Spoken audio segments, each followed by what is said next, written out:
Bonjour Christophe, ami de la crème du crime, bonjour. Oui, aujourd'hui je vais parler de Robert Bloch.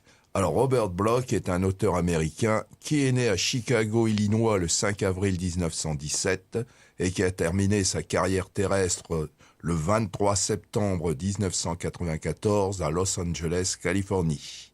Il peut être considéré comme ayant été un disciple du grand Howard Phillips Lovecraft, le maître du fantastique. Bien sûr, de nos jours, lorsque l'on cite cette discipline littéraire, on clame le nom de Stephen King. Néanmoins, Lovecraft continue de forcer le respect pour cause.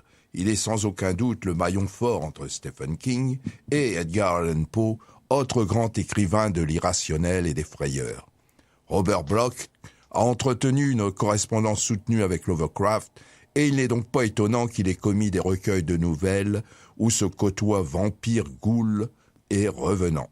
Il est certes passé très vite maître dans l'art des émotions fortes, du macabre érigé en tant qu'art subtil.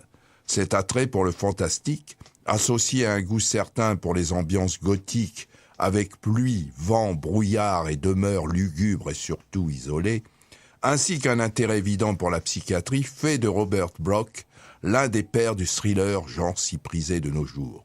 Et ainsi naquit, si je puis dire, le célébrissime Psychose en 1959, que le grand Alfred Hitchcock adaptera pour le cinéma l'année suivante, avec dans le rôle de l'inquiétant Norman Bates, personnage central de Psychose, Monsieur Anthony Perkins en personne. Il m'est arrivé de lire sous la plume de certains critiques que Hitchcock avait produit un chef-d'œuvre à partir d'un roman moyen. Je m'insurge, et je rectifie, en avançant que le maître du suspense a certes produit un chef-d'œuvre, mais à partir d'un autre chef-d'œuvre.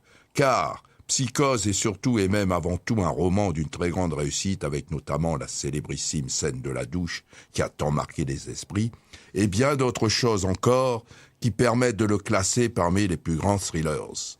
Robert Bloch possédait indéniablement l'art de pénétrer le psychisme perturbé de ses personnages, au point de nous faire voyager de l'intérieur dans leurs errances et leurs perditions.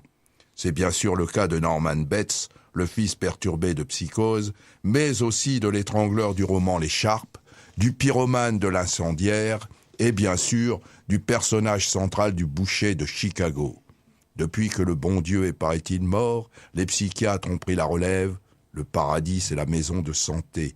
C'est ce qu'on peut lire sur la 4e de couverture du roman Monde des Ténèbres, une œuvre de Robert Bloch datant de 1973. L'enfer, c'est le carnage que découvre l'épouse d'un pensionnaire de la maison de santé. À noter qu'elle venait à ce moment-là rechercher son mari qui était sortant. Il s'ensuivra une véritable chasse, non pas à l'homme, mais à 4 hommes et une femme coupables potentiels du meurtre du médecin de l'établissement, d'une infirmière et d'un infirmier, ainsi que d'une patiente dont le cœur fragile n'a pu résister à l'horreur. Parmi ces coupables potentiels, on note l'existence d'un certain meneur, d'une sorte de démon de l'enfer asilaire qui l'aurait transformé en cloaque de désolation furieuse. Karen, l'épouse du pensionnaire sortant, sur lequel pèsent quand même de sérieux soupçons, est considérée en danger et a droit à une protection policière. Il va alors s'établir une période d'angoisse jusqu'au dénouement forcément haletant et imprévu. La proie de l'araignée, autre roman de Bloch, nous livre un personnage fantasque et avenant, ce qui n'exclut pas l'ambivalence et la dangerosité. Dans ce roman, on assiste à de terribles manipulations mentales quand s'exerce la perte d'identité et la recherche de capacités supposées cachées. Les tests de personnalité, appât favori des dérives sectaires, sont déployés dans ce roman où l'arrachement à un bien encombrant gourou ne se fera pas sans moult péripéties. Un serpent au paradis constitue un roman atypique de Bloch. On est emmené dans une résidence protégée pour personnes âgées plutôt aisées. Robert Bloch passe en revue dans ce roman une série de personnages et les dissèque autant physiquement que psychiquement. Il dresse par ce biais un portrait exemplaire de ce que l'on a coutume d'appeler l'American Way of Life. En fait, tout commence de façon paisible, presque nonchalante, mais l'intrusion de malfrats dans ce petit paradis du 3e âge va quelque peu bousculer l'ordre et la tranquillité établie. Tout va être chamboulé au cours d'une fête pendant laquelle les certitudes fondront, les vernis éclateront, la routine souffrira. Un roman complet, dense et surprenant jusqu'à la fin. On pourrait citer également le crépuscule des stars, ou la folie que génère la fin d'une époque, l'écrasement du cinéma muet face à l'industrie naissante d'Hollywood, prête à broyer la moindre ambition, est parfaitement décrite. Voici arrivé le moment lecture. Pour cela, j'avais tout d'abord songé à Psychose comme il se doit. Parler de Norman Bates eût été un régal, mais j'ai plutôt choisi Monde des ténèbres et son passage terrifiant. Lecture. À l'instant, Karen hésita, s'attendant à quelques mots d'accueil, mais l'infirmière ne disait rien, se contentait de l'observer fixement. En approchant du bureau, Karen vit que son regard était plus que fixe. La femme avait des yeux franchement furibonds. Karen se sentit sourire avec difficulté en arrivant devant le bureau. Ici, la lumière du lampadaire était plus vive et se reflétait dans les yeux exorbités. Les yeux exorbités et le cordon brun qui formait une boucle serrée autour du cou de la femme. Karen avala son souffle. Involontairement, sa main balaya l'air pour toucher l'infirmière à l'épaule, et la silhouette rigide tomba le nez sur le bureau. Inutile de hurler, inutile de saisir le téléphone sur le bureau, puisque le cordon de l'appareil avait été arraché et qu'il avait servi de garrot d'étrangleur. Inutile d'hésiter non plus, il fallait sortir d'ici, tout de suite, par la porte encore ouverte. Karen pivota et ce fut alors qu'elle vit la fumée. Elle s'échappait sous l'autre porte, la porte fermée à l'autre bout du bureau de réception. Karen se rappela son unique visite précédente, et elle se rappela cette porte. Derrière se trouvait le cabinet personnel du docteur Griswold. Elle s'avança vers le battant, tourna violemment la poignée, ouvrit en grand. Une fraction de seconde, ses paupières se fermèrent convulsivement. Puis elle rassembla ses forces pour contempler ce qui se trouvait de l'autre côté de l'embrasure. Avec un élan de soulagement, elle se rendit compte que la pièce était inoccupée et qu'elle n'était pas en feu. La fumée provenait de l'âtre contre le mur du fond.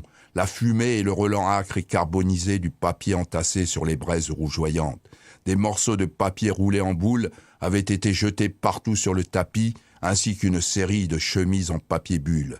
Il y en avait d'autres, ça et là, sur le bureau, et quelques feuilles volantes pendaient des tiroirs ouverts de l'armoire métallique de classement dans le coin de la pièce. Sur ces entrefaites, Karen prit conscience d'une autre odeur. Avait-on versé quelque chose sur le contenu de la cheminée pour déclencher la combustion ?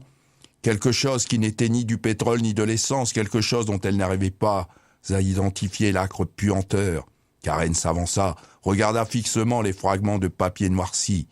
Il n'y avait rien qui puisse expliquer l'origine de l'autre odeur, l'origine du grésillement qui résonnait faiblement mais sans arrêt dans ses oreilles. Le grésillement. Karen pivota et vit la petite porte à l'opposé de la cheminée, et la lumière qui brillait sous cette porte. C'était de là que provenait le grésillement. Elle eut à peine conscience de ses mouvements quand elle gagna cette porte, l'ouvrit. Un fauteuil était installé au centre de la petite pièce au mur blanc. Un fauteuil très particulier, doté d'accoudoirs et d'un appui-tête rembourré. Un fauteuil d'où partait un système de fils qui s'étendait autour de lui comme une toile d'araignée.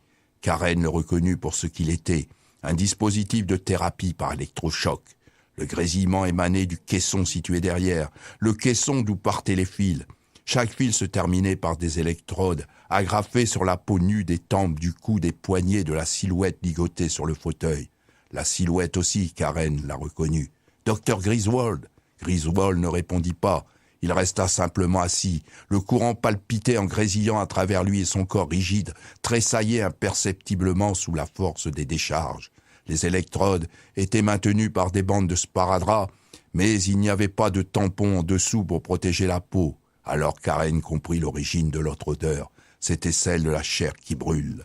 Voilà bien tout l'univers de Robert Bloch, cet homme, fils d'un caissier de banque et d'une assistante sociale qui, en plus d'être un authentique romancier, a également travaillé en tant que scénariste pour le cinéma et la télévision.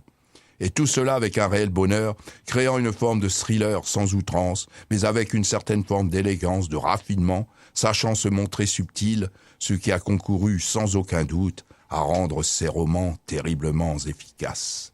Car, de l'écharpe de Scarf en 1947 à, par exemple, La Nuit de l'Éventreur, Night of the Reaper en 1984, Robert Bloch a su emmener son lectorat et faire en sorte qu'il le lâche surtout pas prise.